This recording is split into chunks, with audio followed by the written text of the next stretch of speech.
Mucha gente lo ha hecho desde siempre, que el tiempo no es lineal, que el tiempo no es progresivo, el tiempo no es evolutivo. Eso es una construcción de la modernidad que nos hemos creído. Al fin y al cabo es muy bonito darse cuenta que las preguntas son las mismas y los filósofos, los físicos, los artistas, los poetas llegan a las mismas conclusiones desde sus lenguajes y desde sus miradas. Nos gustan mucho las rocas porque estuvieron antes que nosotros y van a estar mucho después que nosotros. Y casi que se convierten como en un gesto de humildad.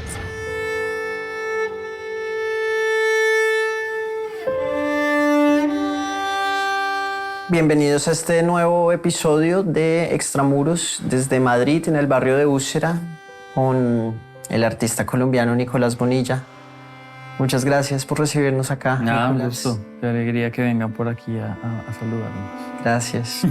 Pues bueno, estamos acá en tu estudio y estamos rodeados del trabajo tuyo.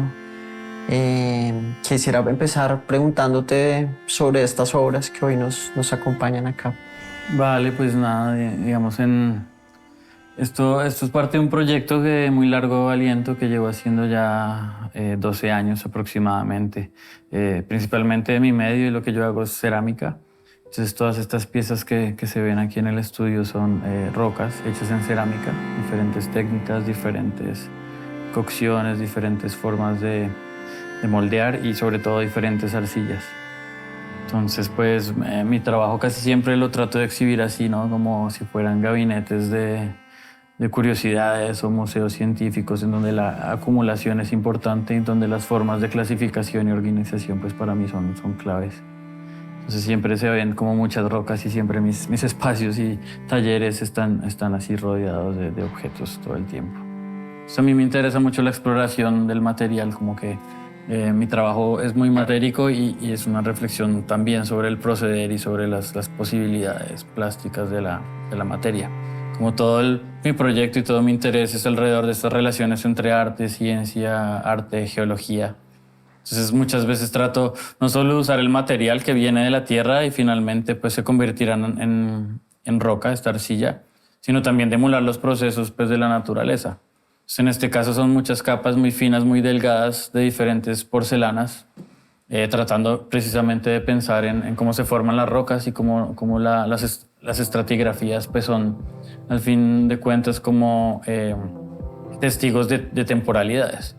Es una roca sedimentaria de esta forma se demoraría en construirse cientos de miles de años y yo puedo, digamos, emular ese proceso utilizando arcilla, que al final es roca, y sometiéndolo. Estos son de muy alta temperatura, estos son de 1280 grados, donde, digamos, la presión del horno y el calor que se logra, lo que intento yo es que precisamente emule las condiciones de presión que se sometería a un montón de piezas en 100.000 años para lograr como esa dureza.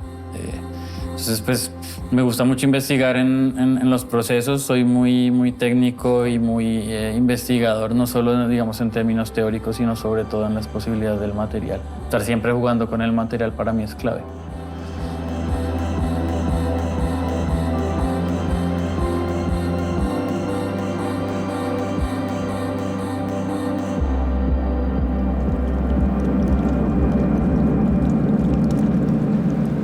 Si nos preguntamos de un templo que se extrajo de Egipto y se trae a Madrid, ¿qué queda y qué no queda? ¿Qué lleva y qué no lleva esos ladrillos, esos materiales de un lugar a otro? Pues estaría la misma pregunta con estas arcillas, ¿no? ¿Qué queda y qué no queda? ¿Qué se extrae y qué es imposible extraer? ¿Qué es esencial en ese material y en ese origen? Pues eso es muy bonito porque finalmente la arcilla, pues, guarda el registro del lugar, ¿no? Y entonces es un material de eso, primero de mucho tiempo, de muchos años, pero como que guarda no solo matéricamente, sino, digamos, energéticamente el espíritu, pues, de cada uno de esos lugares. Y eso es lo loco de un lugar como el templo de Debod, que son rocas traídas desde Egipto, pero pues si uno toca esas rocas y uno entra a ese lugar y uno siente esa energía, pues finalmente en la mitad de Madrid, en el 2025, yo creo que uno sí siente una conexión con los egipcios de hace 3000 años, en la mitad del territorio de Nubia, algo queda y se siente. Y por eso nos gusta ir a esos lugares, y por eso subimos a Machu Picchu, y por eso subimos a Ciudad Perdida, a Teyuna, y por eso vamos a San Agustín. Ay, sí quitaron el agua. ¿Qué tal este cielo con eso? Sí, está lindísimo. Es que el cielo madrileño así azul es precioso. Y es todo el año en invierno helado.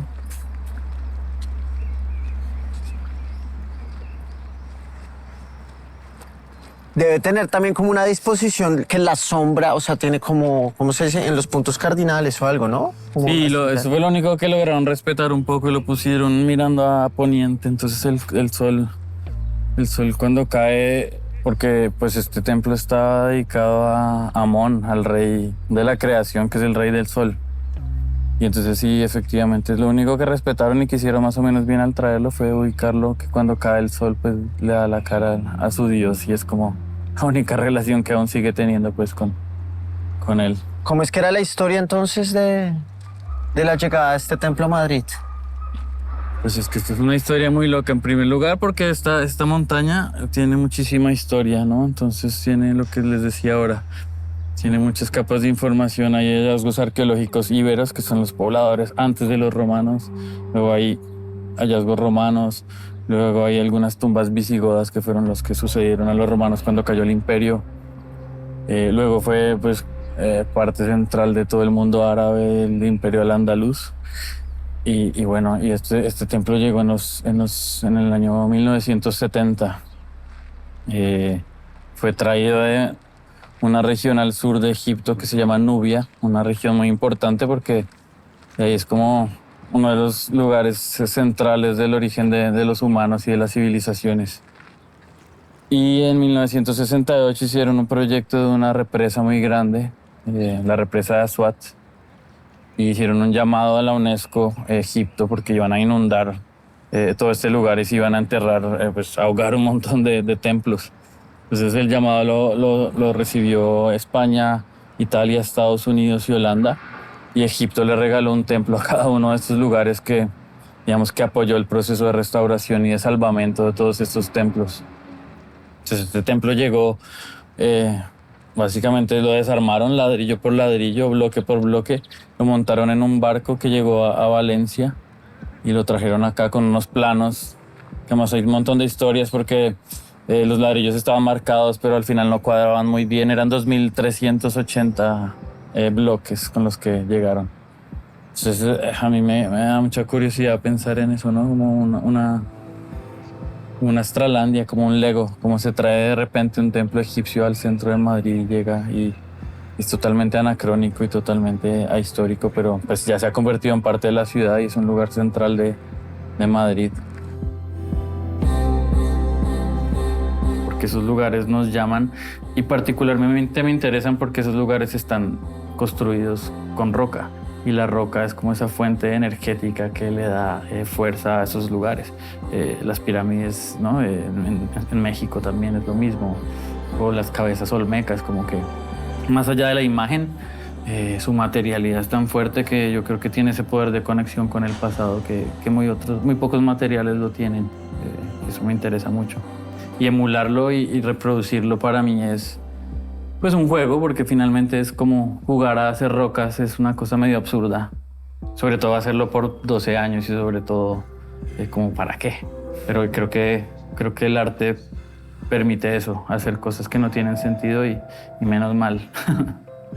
Ya viendo estas acá, me surge un tema sobre el gesto de disponer un objeto de otra manera, ¿no? Entonces que cuando el hombre con el gesto de disponer la roca, de parar la roca de otra manera, pudo hacer su primer acto de creación artística, me cuestionaría entonces acá como el tema en el que tú estas rocas, al disponerlas de una forma donde hay armonía, donde hay contemplación, donde hay silencio, donde hay paz, pues, ¿cuál es el juego que estás proponiendo? Me gustaría preguntarte por eso. Sí, pues en primer lugar el interés, como te decía, viene de esta asociación con la ciencia, ¿no? Entonces, digamos, este tipo de gabinetes son muy típicos de los gabinetes y de los museos de ciencia. Entonces yo saqué, digamos, este dispositivo de la museografía de un museo que además es precioso en Bogotá, que es el José Rollo, que es en el Agustín Codazzi, que es mi museo favorito de la ciudad, donde aún se mantienen todos los muebles y los cajoncitos. Es un museo geológico. Entonces están los cajoncitos, las piedritas, los gabinetes que son muy cercanos a estos, que es una forma típica de mostrar estas colecciones, pues, científicas. Eso en un primer lugar, ¿no? Me interesa mucho esa noción de organización de la naturaleza, que además es muy violenta también. Lo que hacemos los humanos es mirar la naturaleza, organizarla, jerarquizarla, nombrarla. Y eso parece muy banal, pero no lo es. Es un ejercicio muy complejo y violento de dominación, control y explotación de otros seres vivos o otros elementos del mundo que entonces eso siempre me ha llamado la atención, porque también yo he trabajado muchos años en museos, me interesa mucho la idea de colección. Entonces eso es un primer interés, ¿no? Entonces, como a emular o acercarme a esos dispositivos museográficos de los museos de ciencias, de clasificación. Por otro lado, entonces ya lo que empieza a pasar con el camino, porque uno piensa una cosa y resulta en otra, que pues también por eso es chévere hacer cosas y trabajar, es precisamente que lo que empieza a suceder en estos es que empieza a haber una suerte de paz o de armonía en los objetos y sobre todo en la comparación. A mí me interesa mucho la idea de repetir lo mismo muchas veces. En esos gabinetes hay 120 rocas. Uno podría decir que son muy parecidas o son iguales, pero precisamente al poner una al lado de otra y al poner 120 en un mismo plano blanco, empiezas a ver las diferencias entre una y otra y empiezas a ver precisamente que cada individuo tiene sus características y su forma de ser y sus condiciones particulares. Y eso solo funciona en la comparación. Y me parece que tener muchas, primero emula o se acerca a la idea de la colección y por otro lado pues da cuenta de la diferencia entre unas y otras. Y finalmente, pues una cosa que me gusta mucho de estas piezas también es que a la distancia se aplanan, ¿no? Si bien son objetos, tienen volumen, si uno las mira de lejos, aparentemente como que se aplanan. Hay un efecto muy extraño que sucede con la repetición precisamente y a veces parecen como fotografías o pinturas y como que dejan de ser tridimensionales y pasan a ser bidimensionales y eso pues me gusta mucho con estos objetos, que precisamente es como ese juego de la ficción. La realidad es volumen, no es volumen, es foto, es pintura, es cerámica, es piedra. Como que todas esas preguntas me llaman la atención que sucedan con el trabajo. Al ver estas, quiero pues empezar a plantearlo algo que es las fronteras entre distintos conocimientos y, por ejemplo, si la literatura puede ficcionar de alguna forma la historia y ahí nos cuestionaremos qué es lo real, porque pues lo real también puede ser el relato literario que viene de un invento y se hace real al concretarse. De pronto el arte también puede ficcionar la arqueología y creo que es una propuesta que has hecho con estas piezas que me gustaría que nos las expliques, porfa. Claro, sí, eso es lo del trabajo más reciente que estoy haciendo y por supuesto tiene que ver y se alimenta de todo esto que he hecho por muchos años. Porque si bien puede ficcionar obviamente el arte puede ficcionar la arqueología, pero en primer lugar puede ficcionar la ciencia, que es lo que he intentado hacer por todo este tiempo, ¿no? Al fin y al cabo, estas rocas pues son reales y están hechas por mí, sí, pero son rocas y entonces existen como rocas. Y entonces hasta dónde es esa pregunta, si es arte o es cerámica o es roca o es geología. Por ejemplo, en las exposiciones yo siempre dispongo mis objetos así y yo nunca digo que son piezas hechas por mí, yo nunca digo que son cerámicas y a mí me gusta ver qué pasa con la gente, entonces yo me siento ahí, escucho un poco. Y la gente, bueno, pero ¿dónde las habrá conseguido? ¿O no? ¿Será que las pinta? O sí, como que siempre genera un montón de preguntas. Muy pocas veces, solo con algunos ojos muy entrenados, pueden decir que son cerámicas. Y eso es precisamente lo que me interesa. Si puede ficcionar la ciencia, que aparentemente la ciencia pues ha cargado con esa verdad, ¿no? En su construcción de conocimiento, pues la arqueología, que es el proyecto que estoy desarrollando, digamos, ahora, pues mucho más. Mira que en este programa como que también muchas ideas me han gustado como intentar discutir algunas fronteras que nos hemos puesto. Por ejemplo, arte y artesanía, entonces, como esos límites. Ciencia y arte, como que siempre se nota. Y este puede ser como una frontera que se puede discutir entre ficción e historia. De pronto no están tan separadas. De pronto siempre hemos como querido como buscar la historia o las ciencias sociales como algo que nos brinde esa sensación de certeza, que no nos brinde la ficción, pero creo que es una utopía o es algo imposible y que tampoco merece tanto la pena. Entonces ficción e historia no están tan separados como creeríamos. No, total. La historia del pasado, así sea pasado tan lejano como miles de años de estas culturas egipcias, pues está sujeto a transformarse desde el presente. Sí, pues es que la historia no es nada más que eso, que una versión de los hechos, ¿no? Como esa famosa frase de no hay hechos, solo interpretaciones. Entonces, de acuerdo, tanto la ficción como la historia, las ciencias sociales son construcciones y se llegan a consensos, pero la revisión del pasado es casi siempre entonces la historia quien la ha contado, y se ha contado desde los textos, desde las personas que sabían leer, desde las personas que sabían escribir.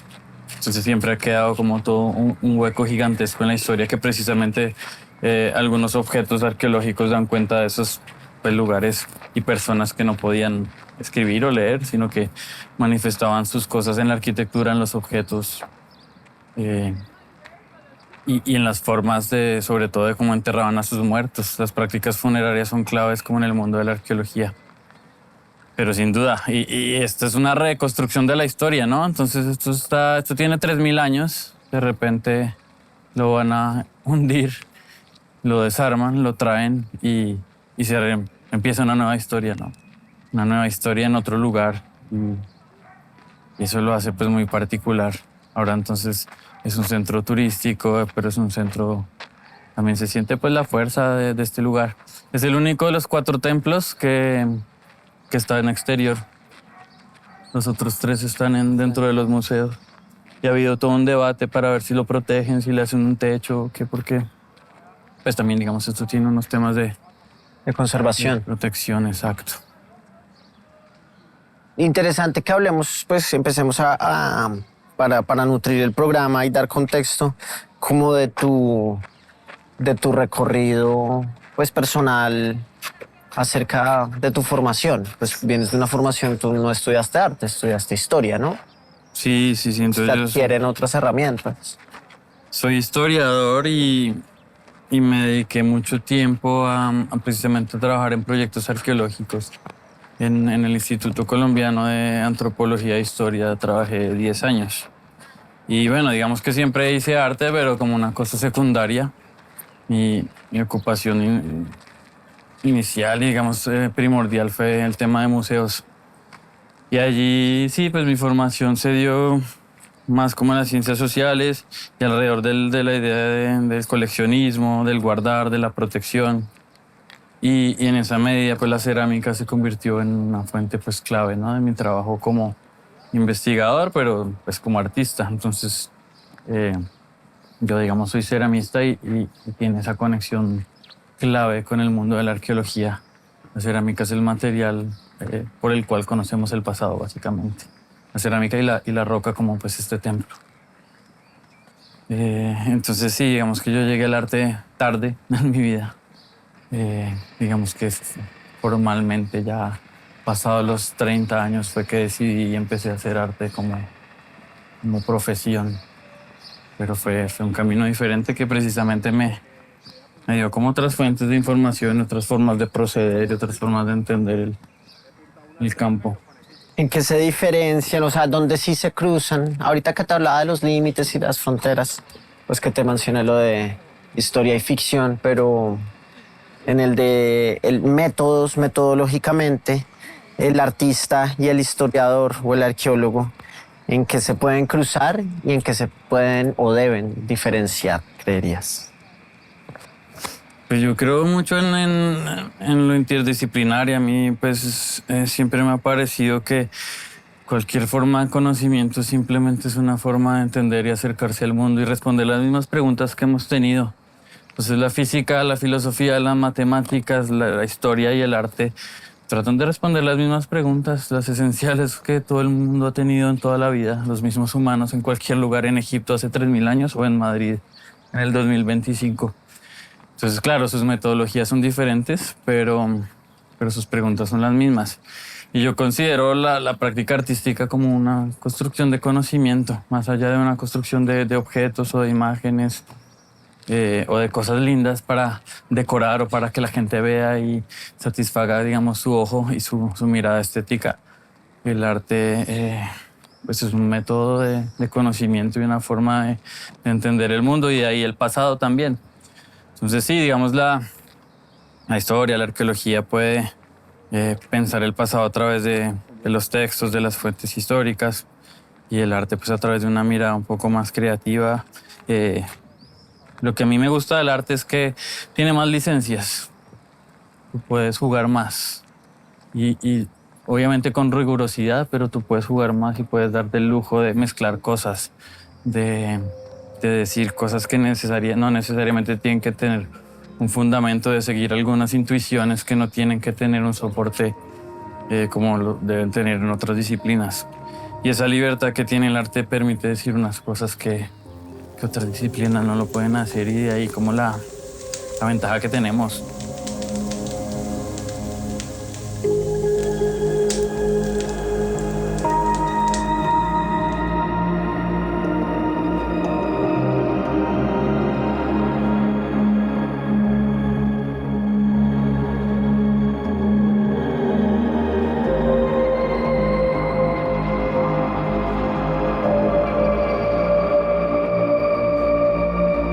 Pensando un poquito en ese objeto del pasado que nos da cuenta de ese pasado, de ese momento, yo, bueno, ¿y cómo puedo yo jugar precisamente a romper un poco la linealidad y pensar en qué objetos pueden hablarnos de un lugar que no tiene tiempo o que no sabemos qué tiempo es?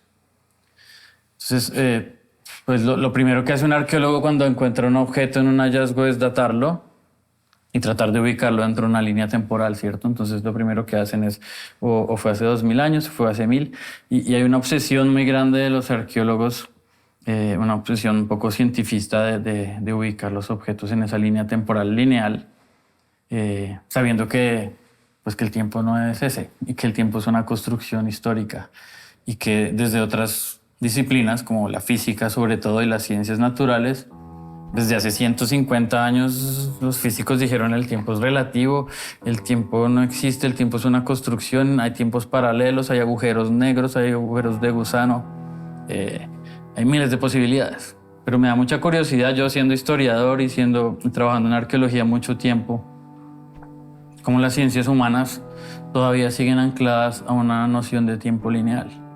Entonces, precisamente un arqueólogo ubica en la línea temporal o un historiador cuenta sucesivamente la historia hacia el pasado o hacia el pasado o hacia el futuro tal vez, pero nunca nos salimos de esa linealidad que las ciencias naturales lo hicieron hace mucho tiempo. Entonces yo pensando en eso y pensando en la posibilidad que tiene el arte de jugar con eso, empecé a construir este proyecto y decir, pues bueno, hagamos una arqueología, o hagamos unos objetos que no puedan datarse, que no puedan interpretarse ni al verlos, ni por ningún sistema de datación de qué época son.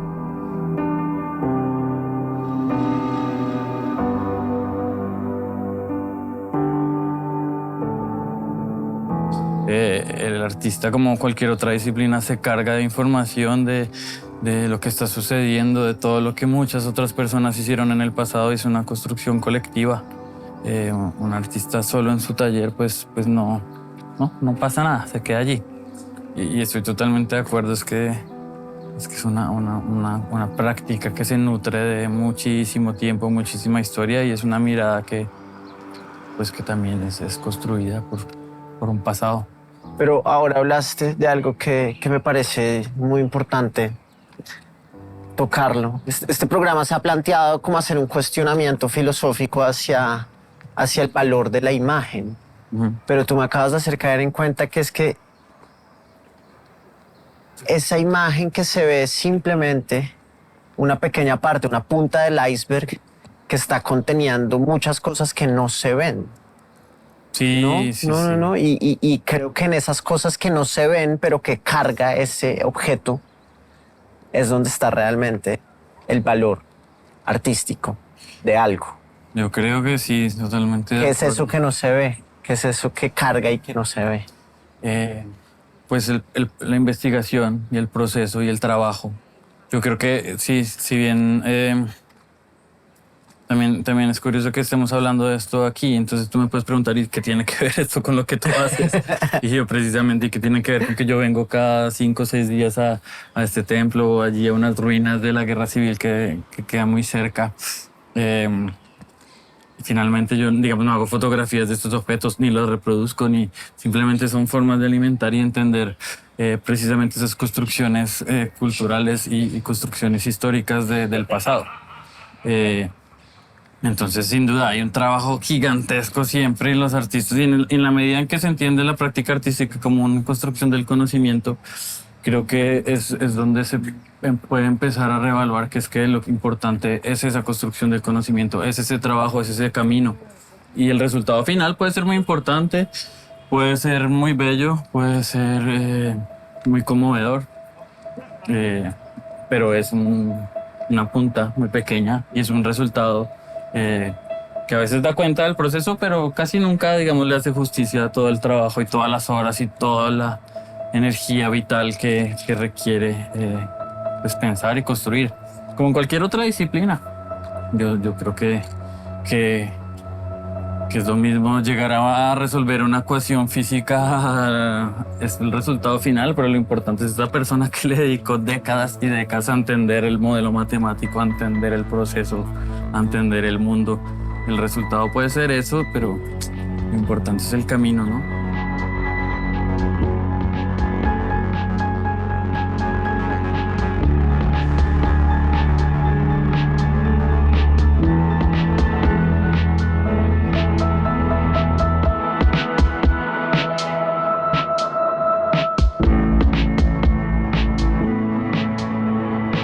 Y un poquito jugar con eso. Bueno, ¿qué pasa con un objeto que uno encuentra y no sabe de dónde es? Si es del futuro, si es del pasado, si es de este planeta, si es de otro. Es algo que puede hacer el arte y nadie más. Y eso me parece que es una potencia gigantesca que tenemos en nuestras manos.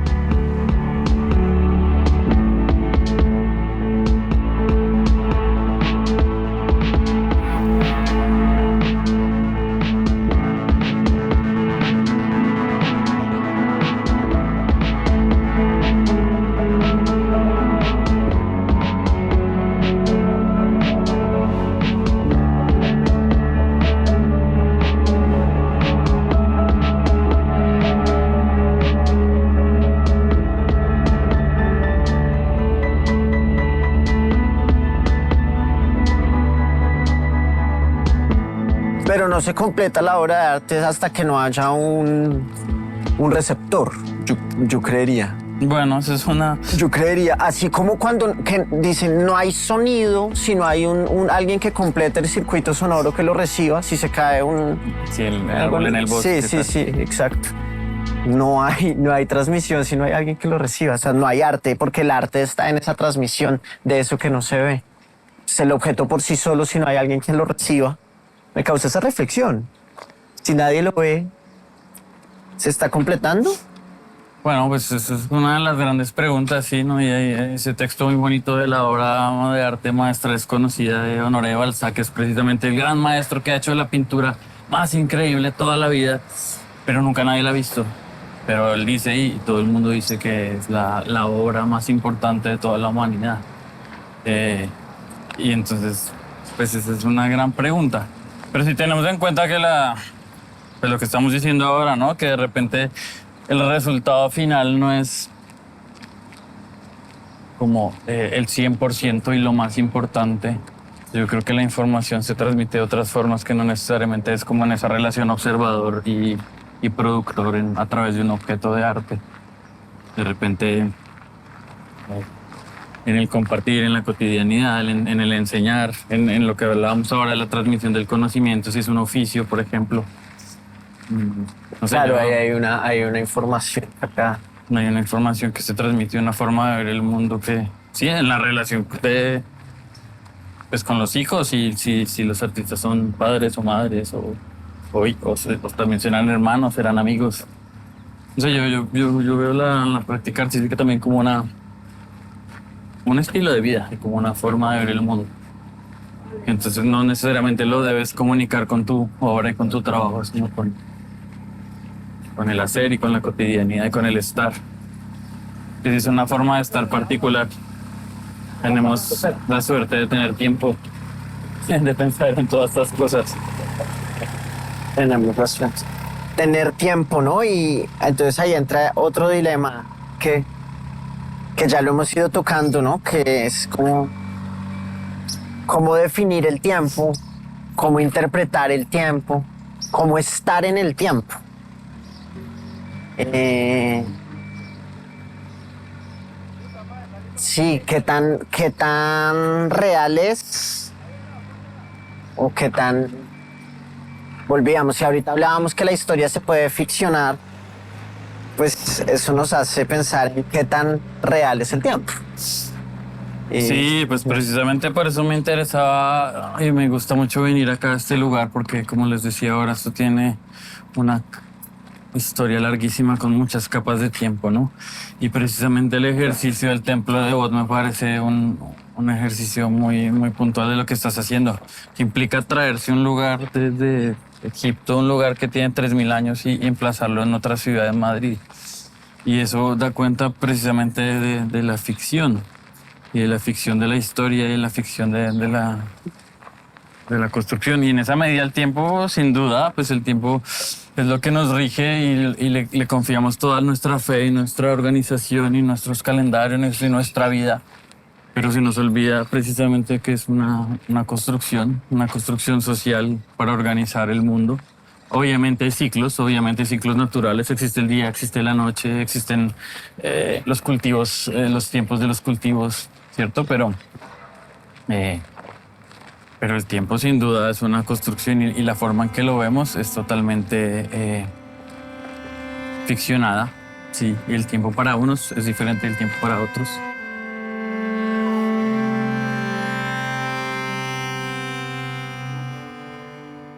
Decir que esta roca es real y que esta no, no existe ni la pregunta, porque ambas son reales ya simplemente por existir. Y entonces, pues, precisamente la construcción del mundo a través de la ficción creo que es clave, y creo que mi proyecto como artista y como profesor y como, digamos, historiador en mi momento, pues siempre ha sido como desdibujar esas líneas disciplinares. A mí me interesa mucho una cosa que nos pasa a todos y que nos pasó como niños y que creo que sigue pasando, es que uno le dice, no, o eres bueno en matemáticas, o eres bueno en humanidades, o eres bueno en artes. Y entonces desde muy chiquitos nos empiezan a sectorizar. Y obviamente, como cualquier artista o cualquier historiador, pues fui muy malo en matemáticas toda la vida.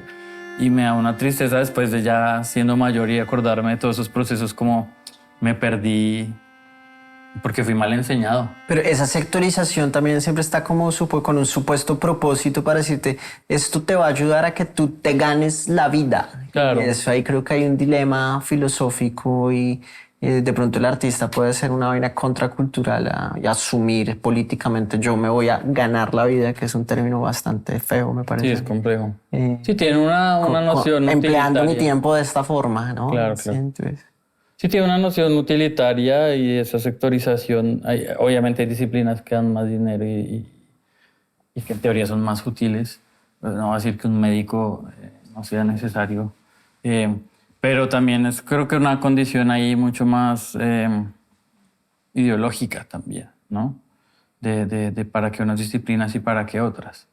Y lo que yo he intentado demostrar un poco con estos años de trabajo es que tanto el arte necesita de la rigurosidad, y en mi caso de la experimentación científica, porque es que yo trabajo con temperaturas exactas, con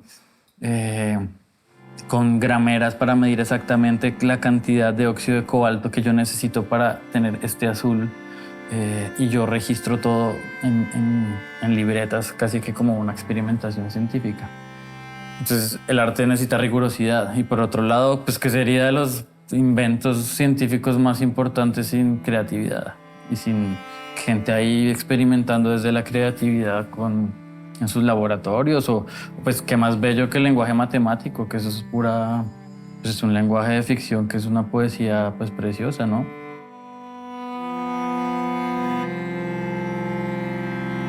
Esta historia que nos cuentan siempre que el tiempo es oro, ¿no? Que también es pues una construcción y creo que ahí también lo que decíamos ahora, ¿no? Como los artistas de repente podemos pensar diferente con esa premisa, no nos Es funciona. es una forma pues combativa de pararse frente al mundo. Es decir, yo voy a emplear mi tiempo en otra cosa pues que socialmente no está como dirigida a monetizar. Exacto, que no está asociada a la producción. A mí en parte por eso me interesa mucho la cerámica y por eso hago cerámica y por eso la relación de la cerámica con todo este tema del tiempo. Porque hacer cerámica en el 2025 en una ciudad como Madrid o Bogotá, pues que yo soy de Bogotá, he vivido allí toda mi vida, es casi poco ir como en contra de la ciudad y de los ritmos. La cerámica es lenta, requiere tiempo. Tú no sabes lo que estás haciendo hasta... Yo empiezo a hacer una pieza y sé que la voy a ver en 2 meses, 1 mes y medio. Y la construyo, la dejo secar. Si hay humedad, se seca lento. Si hay sol, se seca rápido. Digamos que ya no tengo yo la incidencia directa sobre si yo estoy haciendo una pintura, ¿sí? Que yo puedo ver lo que estoy haciendo y puedo tomar decisiones. La cerámica es una cosa lenta. Y luego, bueno, al fuego durante 12, 15 horas. Que el fuego también tiene sus variables y el fuego hace lo que sea y el horno hace sus magias allí.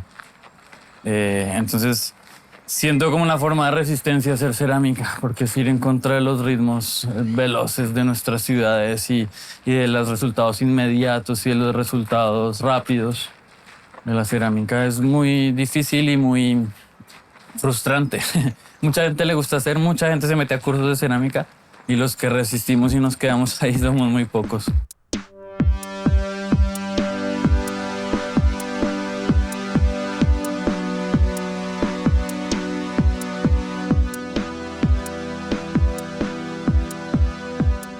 Pero, digamos, una de las cosas que más me interesan y más estoy como pensando todo el tiempo y ahora que estoy haciendo este proyecto de doctorado aquí en la universidad, un poco la premisa es el horno de cerámica como una máquina del tiempo.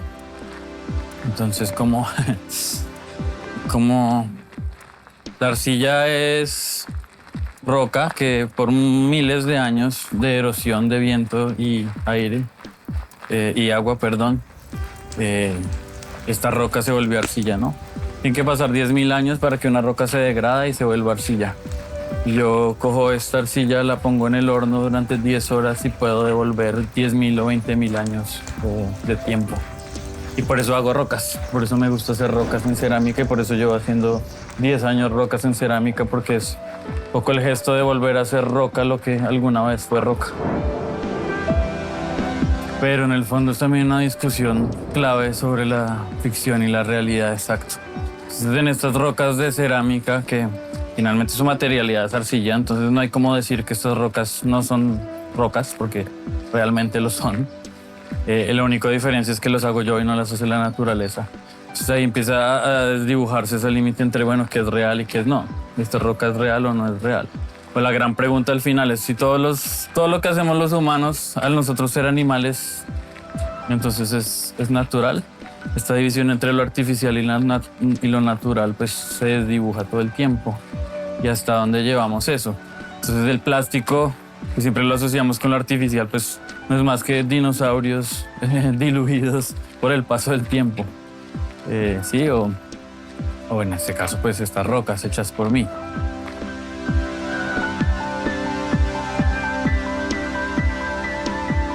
Sí, cuando muestro mi trabajo me gusta mucho esa acumulación de objetos, ¿no? Que pareciera como una mesa, pues así de un laboratorio, en donde hay herramientas, donde hay libros, donde hay rocas reales, rocas hechas por mí. Y creo que todos esos objetos logran desdibujar precisamente esta línea muy delgada entre realidad y ficción.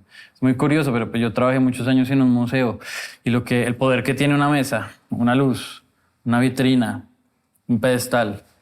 Tú pones no, y se ha hecho, muchos ejercicios artísticos lo han hecho, poner un pedazo de basura de la calle en un pedestal y pues de repente ya eso es arte. O pones un texto sofisticado y entonces el museo y los dispositivos museográficos tienen el poder de cambiarle el sentido a las cosas.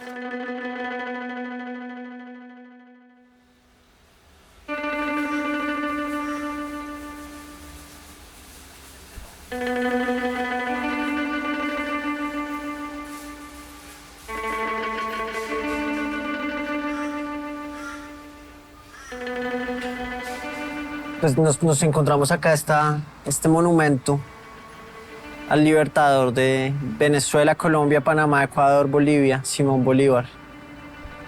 Y pues es una linda coincidencia que nos puede servir de pretexto para hablar de muchas cosas. Lo primero que se me puede ocurrir es como, no sé, la diferencia o las similitudes entre monumento y su función, si el monumento es arte, si el monumento es ruina o la diferencia entre ruina y monumento. Ya, sí, no, es que este parque por eso es muy impresionante y por eso me gusta mucho venir, porque pasamos del templo egipcio, las ruinas romanas, las ruinas de la muralla árabe a Simón Bolívar y ahora a la guerra civil, como que es una mezcla de temporalidades, es casi como estar en un vortex ahí de tiempos muy locos mezclados, que es como un museo, ¿no? Uno va a un museo y de repente entra a una sala y ve una cosa de hace 5.000 años y ve una cosa contemporánea y ve otra, como me parece muy raro, como precisamente en esa idea del tiempo como ficción, cómo podemos ficcionar y de repente meter muchos tiempos en un mismo lugar. Y pues claro, entonces tenemos este monumento que sí, esa delgada línea que normalmente son comisionados artistas, entonces desde donde pues empieza a ser como un objeto de poder político, que casi siempre lo es, ¿no? Siempre ellos están arriba de nosotros y los vemos como, en este caso, pues el gran héroe. Un poquito escondido, obviamente, Simón Bolívar en Madrid, pero bueno, aquí lo encontramos. Pero como este templo egipcio, nunca estos egipcios pensaron llegar a Madrid, y yo creo que nunca Simón Bolívar pensó tener su estatua en Madrid también. Me parece muy chistoso como creemos, ¿no? Y como estamos muy apegados a nuestro tiempo y no pensamos en procesos mucho más largos. ¿Qué pasará de aquí a 100 años? Bueno, esto era tierra musulmana, ahora no es. Ahora estamos llegando miles de latinoamericanos. ¿Qué pasará vamos, ¿no? A eso vamos, ¿no? Y teniendo años? Acá Simón Bolívar, pues sí, da pie para hablar de eso, de que es ser un migrante hoy en día en España, ser un migrante colombiano, ser un migrante venezolano. Tú lo eres, ¿no? Sí, total. Soy un migrante y la condición migrante y la condición migrante artista es bien particular también.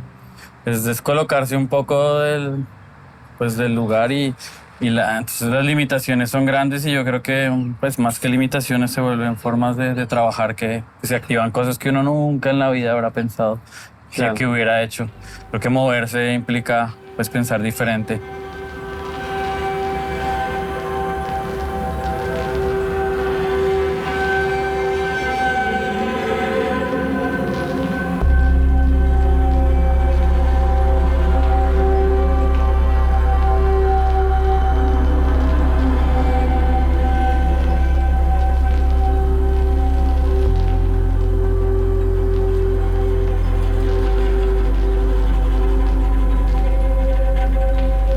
Digamos, con todo este proceso de investigación de estos últimos años, lo que me he dado cuenta es que precisamente desde la filosofía, desde las ciencias humanas, la noción de tiempo lineal ha sido reevaluada siempre. Desde los griegos, empezando por Heráclito, que está hablando del río, en donde el río no va a ser siempre el mismo, ¿no? Porque está corriendo. O si después ya te adelantas en el tiempo, miras lo que dijeron, por ejemplo, San Agustín. San Agustín es uno de los teóricos más importantes del tiempo. Y es muy bello lo que él decía. sobre todo pues asociado obviamente a su doctrina pues católica. Entonces él habla, por ejemplo, de un tiempo divino, en donde, claro, esta noción de Dios católico que nosotros a veces no la pensamos es muy loca porque es un Dios omnipresente, omnipotente y que siempre está y que es eterno. Y eso es, supuestamente el Dios está por fuera del tiempo. Y entonces en la medida en que el Dios está por fuera del tiempo, se da cuenta que el tiempo es una construcción humana. Entonces ahí pasando, pues, si adelantamos un poco más en el tiempo en cuanto a en los pensadores, pues hay cientos. Llegamos al tiempo del eterno retorno, pues muy famoso de Nietzsche, en donde el tiempo es circular y el tiempo se repite y el tiempo es un gran bucle. Entonces, todo esto es para decir que mucha gente lo ha hecho desde siempre, que el tiempo no es lineal, que el tiempo no es progresivo, el tiempo no es evolutivo. Eso es una construcción de la modernidad que nos hemos creído, pero siempre, y los físicos sobre todo, pues que sobre todo desde Einstein y cuando se tumbó toda la teoría newtoniana, pues los físicos dijeron eso, el tiempo es relativo y el tiempo son muchos. Al fin y al cabo es muy bonito darse cuenta que las preguntas son las mismas y los filósofos, los físicos, los artistas, los poetas llegan a las mismas conclusiones desde sus lenguajes y desde sus miradas.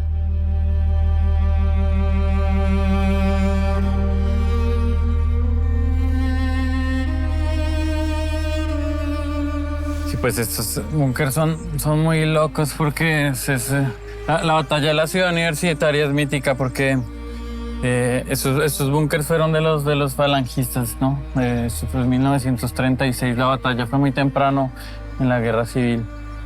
Y toda esta zona está al lado de la ciudad universitaria, la Complutense, y enfrente de Moncloa, que es hoy donde también está pues el Palacio Real, pues el Palacio de Moncloa, donde vive el presidente, etc.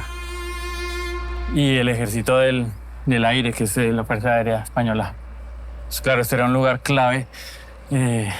Los republicanos estaban en Madrid, esa era su fortaleza. Claro. Y acá... Una de las primeras acciones graves de la guerra civil fue la sublevación y un golpe de estado pues, militar. ¿Empezó acá en Madrid o qué? Que se dio en esta zona, sí, en esta ciudad universitaria. Es una batalla muy famosa, en donde además cuentan historias de los libros, de las bibliotecas de la Complutense como trincheras para los soldados. Como los libros, digamos, fueron apilados para protegerse de las balas, una cosa muy loca. Y existen estos 4 monolitos que quedan como vestigio de esa guerra, de esa batalla, pues, que eran pues, del bando sublevado de los franquistas. Estos nidos de ametralladores. Que más me gusta, el nombre es bien particular, ¿no? Porque es entre lo bonito que es un nido, pero lo miedoso que es una ametralladora. Como que junta ambas cosas. ¿Y esto lo calificarías como ruina, monumento? Es fuerte, ¿no? Porque pues que persista ahí. Claro, pues son ruinas. A mí, de nuevo, ¿no? Entonces en el mismo parque llegamos a otra capa de tiempo.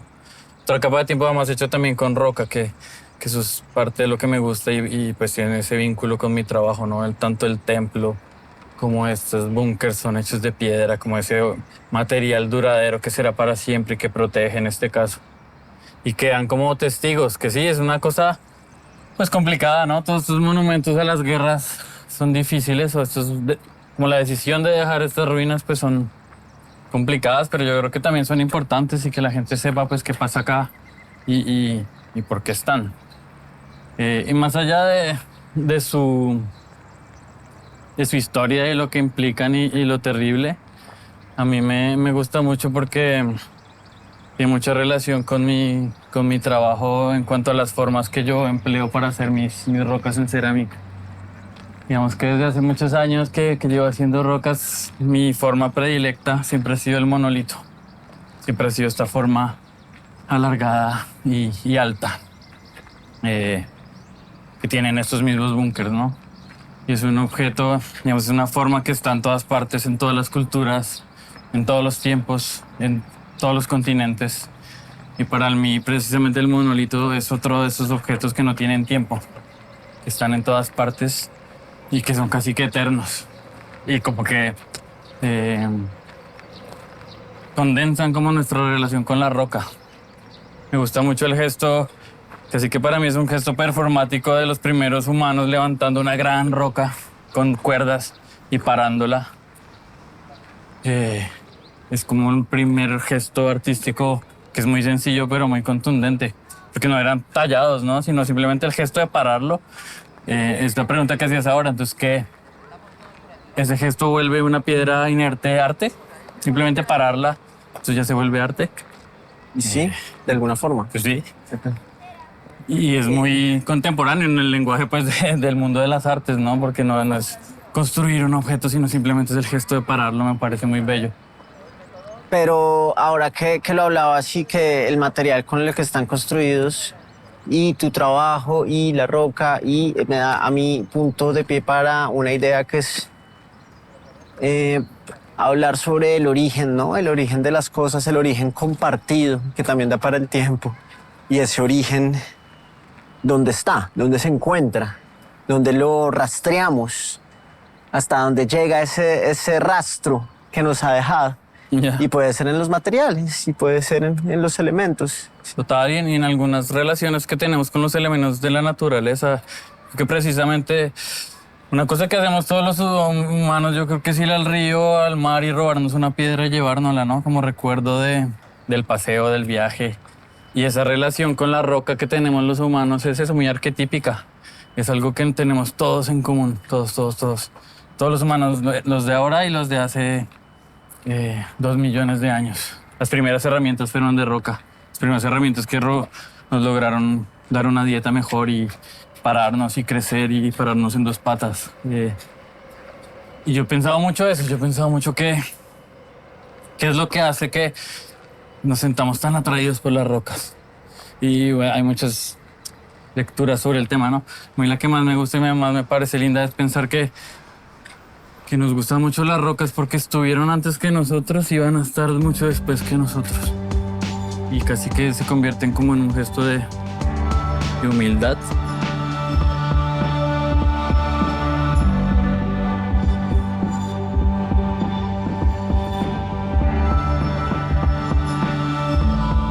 Me gustaría pensar o tratar de... Siento que el cine, o lo que estamos haciendo, video, televisión, como quieran llamar, obedece a un afán del hombre de encontrar esa linealidad de tiempo por la idea de registro y de captura de un tiempo. Entonces, ya como para terminar, me gustaría pues como preguntarte... Sí, no sé si va en contravía todo lo que hemos tratado de analizar de la simultaneidad, estos artificios que nos inventamos, y de pronto el arte también cumple esa función sobre la idea de registro, como que el registro es algo que quedó como un punto escrito en esa línea de tiempo que puede ser inventada, pero el registro como que la sostiene, así sea artificial también. Quizás esto es lo que estamos haciendo, ¿no? Como darnos cuenta que ese tiempo sí pasó. Es que también estamos hechos del pasado y también nuestra construcción como individuos y como sociedad pues siempre tiene unos referentes, ya sean en los cuencos cerámicos o en las rocas, en las herramientas líticas de los primeros humanos o pues en los dispositivos y las tecnologías que tenemos ahora, ¿no? Que entonces podemos grabar con nuestro teléfono, digamos, es lo que tenemos a la mano y es tan sofisticado como una roca que corta una carne.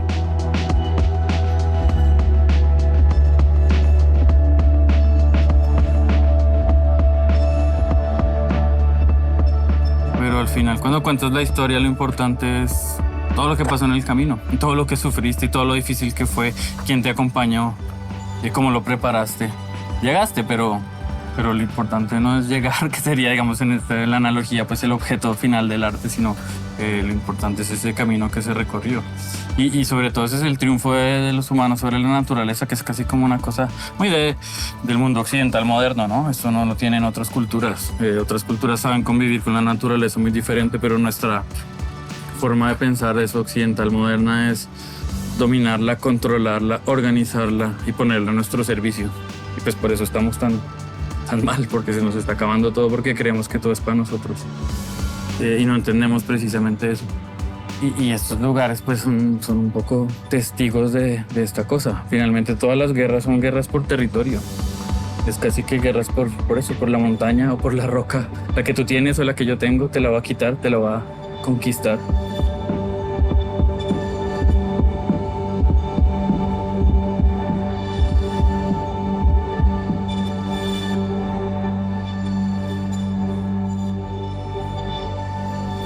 Siempre sospechando que la construcción de la verdad, pues, no existe. Se pueden hacer rocas en cerámica, se puede falsear, se pueden hacer piezas arqueológicas, se puede hacer videos humanos llegando a la luna y que ahora dicen que no llegamos nunca, pero...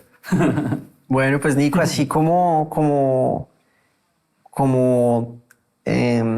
me gusta mucho pensarlo y que nos contagies este espíritu, que le contagies al programa ese espíritu de la posibilidad de reconstrucción del pasado, pues en este programa también intentaremos hacerlo, empezando porque el programa también se edita. Claro. Nos lleva un proceso de edición y el arte es un proceso también de edición de mundo y de perspectivas, ¿no? Total. Entonces, bueno, no es más y te quiero agradecer por habernos recibido y este programa es tu casa, hermano. Mil Genial, gracias. me ha sido muy divertido, muchas gracias.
Señal Colombia, la señal de la paz.